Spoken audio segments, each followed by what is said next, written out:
Сәлем достар, сіздерге арнап күшті резюменің планын құрастырып қойдым. Өзім соңғы кезде бізге вакансиялар шығып жүрді компанияда. Соған вакансияға тапсырып жатқан адамдардың резюмесін қарап жүрмін соңғы кезде. Бізге бастық задание береді, қараңыздаршы, бізге бара ма жоқ па деген сияқты. Сол кезден көп нәрсені түсіндім да, өзім жұмысқа алушы ретінде не нәрсеге мән береді екен соны қарадым. И өзіме түртіп алдым сразу, ұмытып қалмай тұрғанда, сіздермен қазір бөлісейін деп тұрмын. Бұл деген технический маманға арналған тактика, шаблон деп айтса болады. Мысалы, сіз басқа салада болсаңыз, бәлкім сізге келмеуі мүмкін. Бірақ именно инженер, программист, айтишник, майтишник барлығына бұл идеальный шаблон деп ойлаймын. Сондықтан бастайық. Қараңыздар. Ең бірінші теорияны айтып кетейін, иә? Мен мына жерде просто өзімнің комментарияларын бәрін жаздым, әрқайсысына отырып сізге айтып шығамын. Бірінші мәселе, қайта айтам, бұл нәрсені көп адам қателеседі. Жақында, по факту осы вакансияға мен білетін шығарсыз, жақында Инстаграмнан жарияладым. Біздің отделда 2 вакансия шықты. PowerApps разработчик деген. Бұл контрактор вакансия, то есть прямой емес, через подрядчика, и уақытша бір 2 жылға вакансия. Соны жариялағанда мен сұрастырдым, Инстаграмнан сұрадым, өзім коллегаларымнан сұрадым, бұрынғы ТШО-дағы программистер бар ма деп. Сол кезде маған 1-2 вариант ұсынды, и соларға айттым, вакансиялар, резюмелерін тапсырыңдар деп. Бір кісі жақсы опытный программист, да, ол бірақ қазір как больше technical lead сияқты жасап жатыр да, и программирование көп жоқ ода, бірақ білет ол. И ол бұл программирование вакансиясына просто резюмесін жібере салды, как оно есть. А ол резюмесіне не тұр? Бана technical lead, бана управленческий больше сондай жұмыста ода. И, соответственно, ол резюме бізге келгенде коллегаларым қарады да айтты, бұл программист емес, бұл больше как менеджер, бізге ол бармайды деп, резюмесін даже интервьюге шақырмай қойды.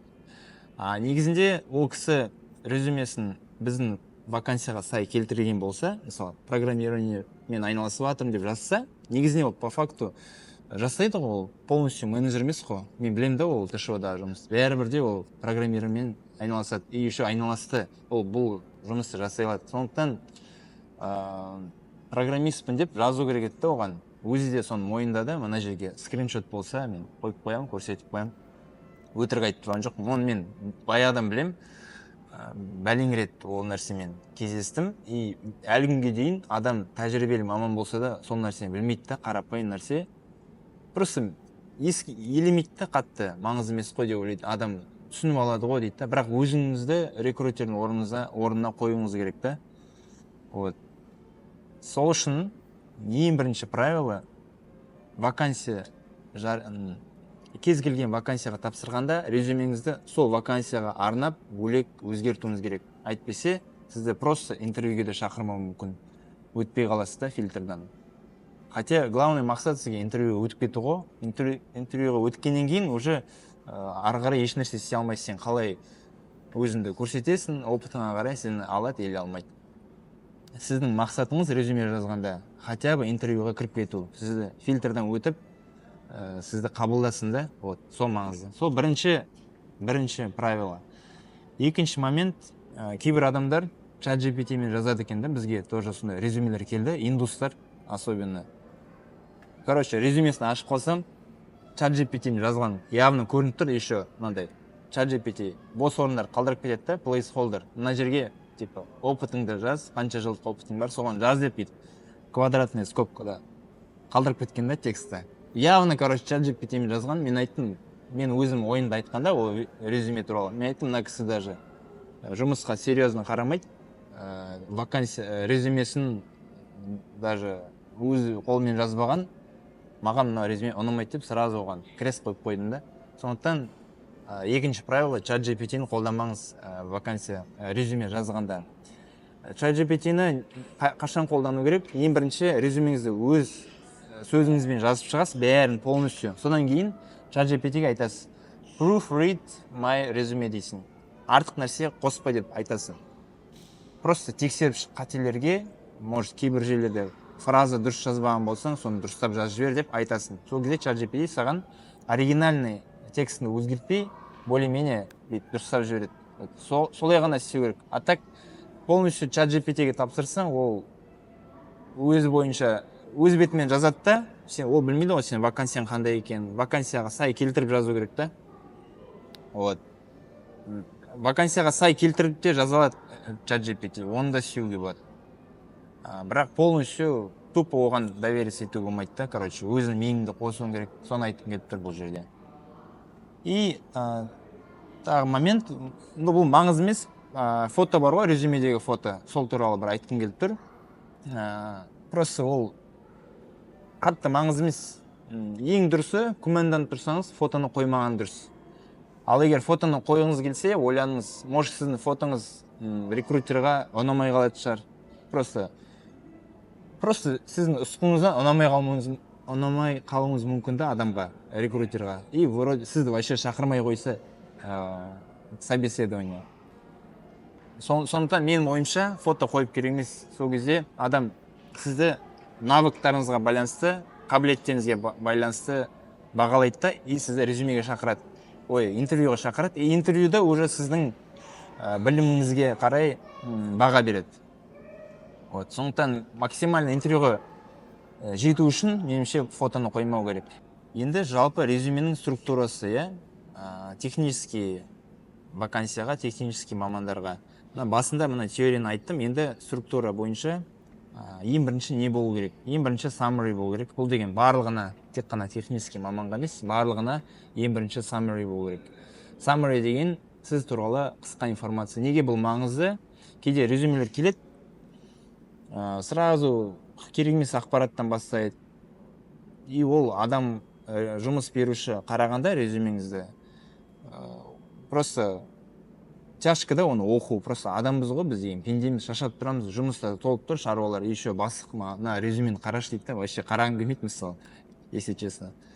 Бірақ қарау керек та, бастық айтқасын. И оны ашасың, еще ол дұрыс емес, топ-ұзын резюме, оны іздеп отырасың, қай жері маңызды, бізге маңызды жерін іздеу керек қой, жұмысқа қатысты бар. Сондықтан маңызды жерін сен ең басынан қойып қою керексің, түсіндің ба? 3 пункт болып, 3 пунктпен қойып қою керексің. Мен просто көрдім, сөйтіп саммариді 10 пунктпен жазып салғанда, ол уже саммари емес, ол деген уже. Сондықтан саммариға тек қана 3 ключевой информацияны жазу керек. Адам сіздің резюмеңізді ашып қалғанда, сразу сіз туралы күшті ой қалыптасу үшін сол саммари болу керек. Вот. Басында ең бірінші пункт ол жылдық общий не, қанша жыл опытыңыз бар. Мысалы, менің жағдайымда 13 жыл тәжірибелі программист мұнай және газ саласында деп жазам. Сол өте жақсы бір не introduction-да сізге. Себебі мысалы кеше бір жақсы маман программист жіберді резюме, бірақ ол опыты аз екен. 5 жылдық па сондай, а бізге минимально 8 жыл требование, 8 жыл опыт болу керек. То есть адам сіздің резюмеңізді қарайды, сразу требованиядан өтіп тұр ма, өтіп тұрған жоқ па, сразу біле алады да, опыт жазсаңыз. Ал егер опытты жазбасаңыз, адам төменге түсіп қарап отырады, ана жерде 5 жыл жасады, ана жерде 2 жыл жасады деп сіздің опытыңызды өзі есептеп отырады да, ол тяжко да, ол рекрутерға дополнительный жұмыс, сол даже қарамау мүмкін, тасташ дейді мысалы. Есептеп отырады екен мен еще деп бар ғой. То есть ол білмейсің ғой, рекрутер шаршап тұрған болуы мүмкін, ол бәлең жүздеген вакансиялар қарап отырады күні бойы. Сол үшін өткізіп жіберуі мүмкін да, қиналғысы келмеуі мүмкін. Түсіндіңіз ғой да, әдемі жақсы жазылған резюмені алып, сразу соны қарау мүмкін тек қана. Вот. Бірінші момент сол.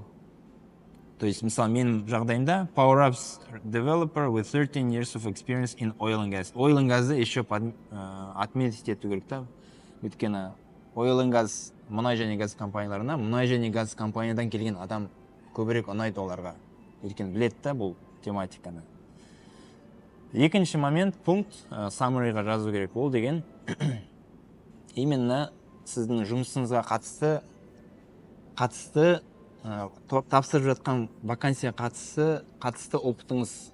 Мысалы, біздің кезде маған осы PowerApps разработчикқа көп вакансиялар келді. Вообще PowerApps'a қатысы жоқ, там косвенно қатысы бар или там аз ғана жұмыс жасаған. Олай болмау керек. Сен конкретно жазу керексің. Мен мысалы былай жаздым. Былай жазар едім. Мысалы PowerApps developer мен жазам ғой былай. With 13 years of experience in oil and gas деймін да, в скобках жазып қоямын. 5 years of experience as a PowerApps developer. То есть именно PowerApps'пен мен 5 жыл жасадым деп жазып қоямын. Вот солай сіз жазуыңыз керек. Себебі білмеймін сіздің мамандығыңыз қандай, бірақ сіз общий нен сияқты әртүрлі IT болғанмен IT-дің ішіне бөлінеді ғой. Техподдержка бар, басқа бар. Әр қайсысын жасадыңыз да сіз, бірақ мына вакансия PowerApps, мен ол бойынша тек 5 жылдық опытым бар мысалы. Соны жазу керек. PowerApps'қа 5 жылдық опыт ол өте жақсы. Өйткені PowerApps жаңа технология да. И ол сізді көрсетіп тұрады, мына кісі не просто там программист, айтишник, 13 жыл жасаған, а именно 5 жыл бойы прям плотно PowerApps'пен жұмыс жасаған деген сияқты сондай ой қалыптасады да, түсіндіңіз ғой да? Вот. Да, что-то салқын екен. Дірілдеп отыр. Так что мен бермеңіз. Сосын мына столды тартайыншы, камерам қозғалып жатыр. Сәл. О, все. Так, енді негізінде мына екеуі бір пункт, мен 2 пункт деп жаздым, бірақ бір линияға жазсаңыз болады. 13 жылдық опыт и в скобках мына, или не в скобках, астына да жіберсеңіз болады. Өзіңізге байланысты. Мен в скобках жазар едім, пункттар азырақ болу үшін. Екінші момент, бір какой-то достижение жазуыңыз керек. Мысалы, менің жағдайымда developed 100 business workflow PowerApps applications. То есть мен 100 PowerApps программа жаздым деп жазсам резюмеге, ол деген күшті бір не да, показатель. И еще oil and gas деп жазуым керек. Көрдіңіз бе, мен әдейі жазып қойдым. Oil and gas саласында PowerApps программа жаздым, 100 штук. Еще workflow бар, бизнес workflow бар, осындай функциясы бар программа жаздым деген, ол өте именно қазіргі біздің вакансияға осы керек та, мысалы, именно workflow жазған. Просто так кішкентай легкий программалар жазу оңай ғой, бірақ именно oil and gas'да еще реально workflow бар, сондай полноценный программа жазған адам керек та, мысалы. Мен айтып тұрған жоқпын, басқа программалар не полноценный деп. Просто oil and gas'ға workflow өте маңызды да, өйткені апру, анау процесс көп. Может, басқа салаларда ол маңызды емес шығар, workflow, бірақ бізде маңызды. Вот. Сондықтан сіз қарайсыз, короче, сіздің жұмысыңызға, вакансияға не маңызды, примерно ойлануыңыз керек, соған қарай бір фишкалар жазуыңыз керек. Мен осыны жасадым деп, чтобы сіздің вакансияға келетін сондай бір күшті бір нәрсе жазу керек, бір достижение жазу керек, түсіндіңіз ғой да? Вот. И то есть мына бірінші алғашқы екеуі бір пункт деп айтайық, иә? Мен сол үшін 4 деп қойдым, бірақ негізі 3 point. Мынау екеуі бір point болады, мынау деген екінші point болады, и үшінші point ол образование. Қарайсыз ситуацияға қарай. Егер сіз шетелде оқыған болсаңыз, сразу шетелдің университетін жазуыңыз керек. Сол жерден, допустим, бакалавриат оқыдым. GPA-ңіз жоғары болса жазыңыз. Мысалы, там 3-те 5 болса хотя бы, соны жазыңыз. А егер де төмен болса, онда жазбай ақ қойыңыз. Түсінікті ғой да? Егер шетелде оқымасаңыз, ничего страшного, жалпы қарамайды білімге қатты. Самое главное ол опытқа қарайды. Вот. Сондықтан там Атырау Oil and Gas Institute біт оқыдым десеңіз, университет тоже нормально, то есть онда тұрған ештеңе жоқ. Главное, бакалавриат или магистратура болса, магистратура маңызды емес, главное, бакалавриат сұрайды көбінесе. Бірақ еще магистратура болса, ол да күшті. Айтасыз, магистратура оқыдым, осындай университеттен деп жазасыз. Университетіңізді жаздыңыз емесе, атын жазбасаңыз болады. Master's degree, осындай салада десеңіз болады. Мысалы, информационная система деген салада мастер дегрейім бар деп жазасыз, болды. Сонымен бітті. Вот.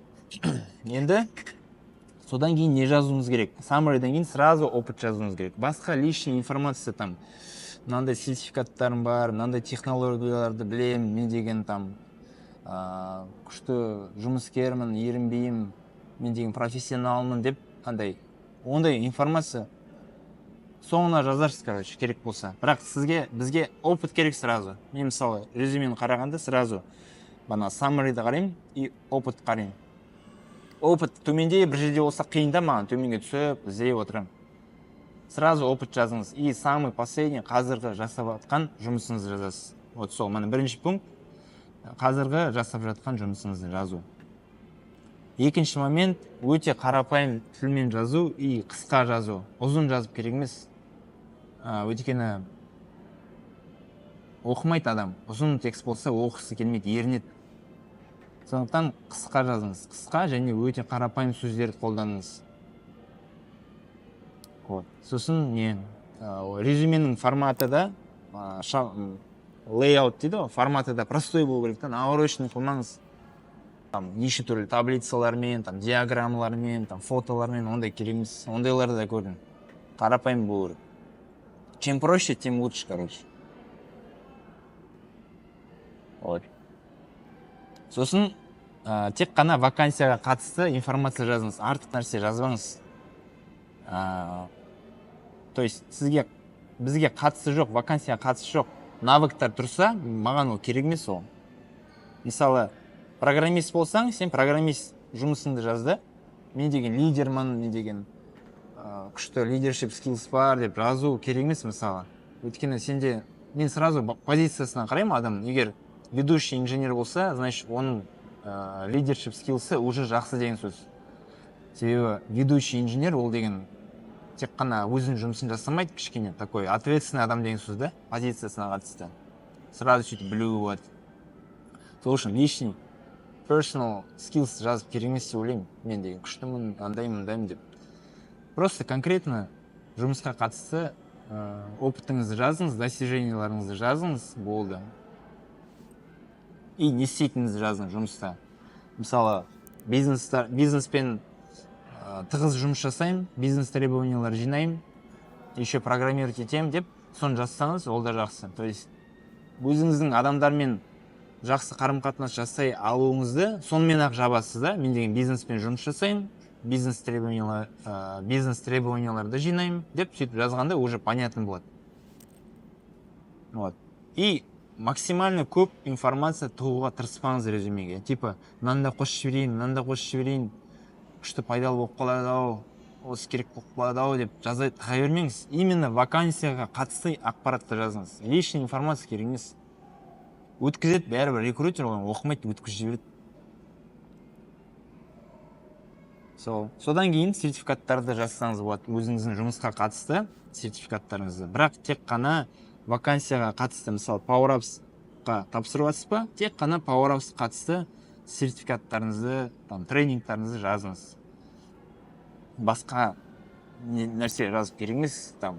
Мысалы, PowerApps-қа тапсырып жатсаңыз, басқа IT сертификаттар бар ғой, олар керек емес. Мысалы, Azure болса, керек. Azure деген, өткен PowerApps екеуі байланысы бар да, оны жазуға болады. Сосын сертификаттарын көбірек болсын, көбірек тығып жіберейін, сонда мен күшті деп ойлап қалар деген ой керек емес сол.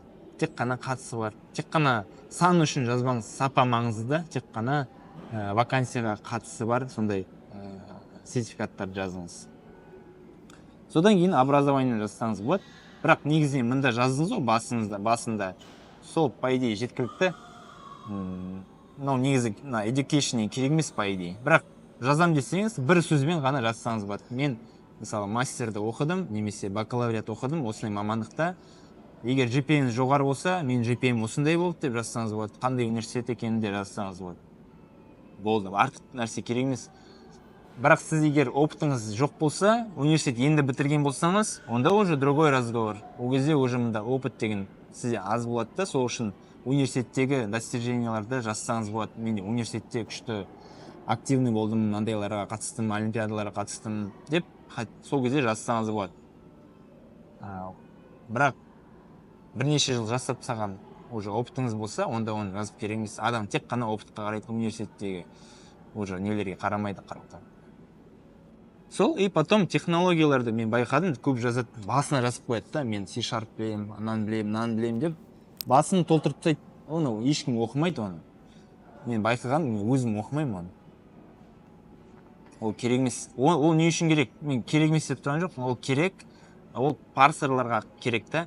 Мысалы, үлкен компанияларда программа болады, вакансияларды іріктейтін. Мысалы, бір вакансия жариялайды, ол жаққа мыңдаған адам тапсырады.